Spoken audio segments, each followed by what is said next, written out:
Brought to you by Vega, powered by Sensodyne and Vinyl. Grow ZMPC.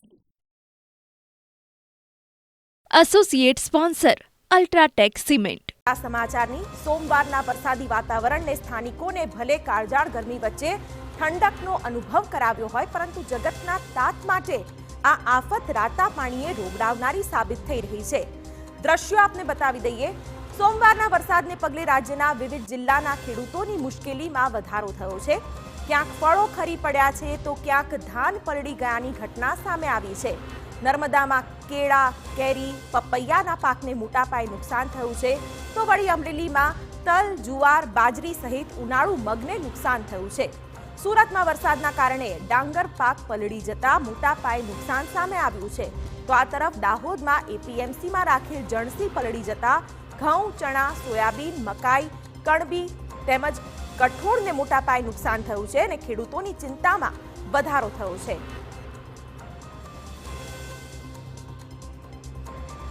વાત ડાંગની કરીએ તો અહીં કમોસમી વરસાદ કેરીના પાક માટે વેરી બનીને ત્રાટક્યો.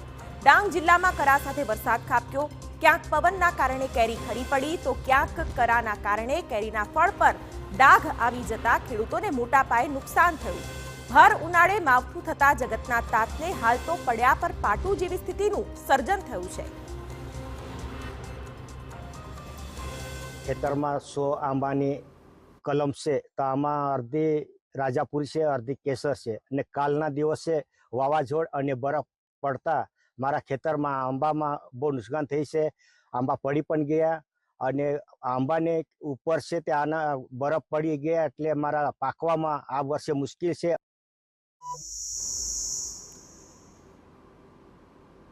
તો આ તરફ પંચમહાલમાં પણ કમોસમી વરસાદને લીધે બાજરી, મગ સહિતના પાકને નુકસાન પહોંચ્યું છે. ખેડૂતોનો ઉનાળુ પાક નષ્ટ થઈ ચૂક્યો છે. સમગ્ર જિલ્લામાં બાજરી, મગ સહિત શાકભાજીના પાકને પણ મોટા પાયે નુકસાન થયું છે. ત્યારે ખેડૂતો સહાયની માંગ કરી રહ્યા છે. અમારે અત્યારે ઉનાળામાં બાજરીની સિઝન ચાલે. અમે 3 વીઘા બાજરી કરેલી છે અને એમાં અત્યારે વાવાઝોડાને લીધે અમારી 3 વીઘા બાજરી નષ્ટ થઈ ગઈ છે અને અત્યારે જમીન લેવલ બાજરી સૂઈ ગઈ છે વાવાઝોડાને લીધે. અમને અત્યારે 100 થી 150 મણ બાજરીનું નુકસાન છે. અત્યારે પાક તો સોંથ જ વળી ગઈ છે બાજરીના પાકની. એની સાથે સાથે ડાંગરના પાકને પણ જે મોટો હતો એમાં અમુક વિસ્તારોની અંદર પંચમહાલના જે શહેરા પંથકના ગામો છે એની અંદર નુકસાન છે. એટલે સતત 4 વર્ષથી અહીંનો ખેડૂત ઝઝૂમી રહ્યો છે. વારંવાર અલગ અલગ પ્રકારના કારણોથી ખેડૂતોને નુકસાન આર્થિક જઈ રહ્યું છે. ત્યારે સરકારશ્રીને અમારી એક જ ભલામણ છે કે તાત્કાલિક ખેતીવાડી વિભાગ દ્વારા આ વિસ્તારની અંદર કાલોલ અને પંચમહાલના જે કંઈ અમારો ગોધરાના બધા ભાગો છે એની અંદર સર્વે થાય અને જે કંઈ ખેડૂતોને નુકસાન થયું હોય એને સરકારી ધારાધોરણ મુજબ સહાય ચૂકવવામાં આવે એ અમારી માંગ છે. તો આ તરફ અંબાજીના દાંતા પંથકમાં પણ ખેડૂતોની સ્થિતિ કફોડી બની છે. તૈયાર થયેલા માલને નુકસાન જતા જાણે મોઢે આવેલો કોળિયો કોઈએ છીનવી લીધો હોય તેવો અનુભવ ખેડૂતો કરી રહ્યા છે.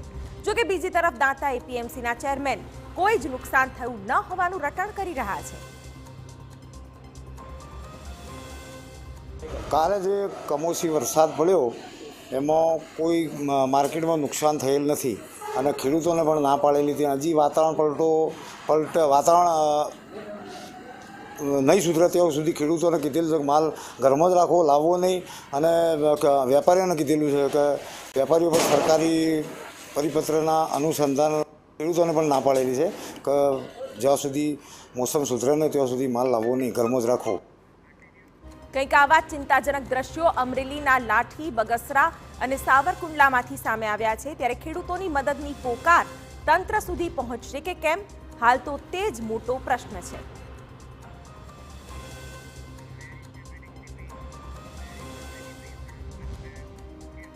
Brought to you by Vega, powered by Sensodyne and Vinyl.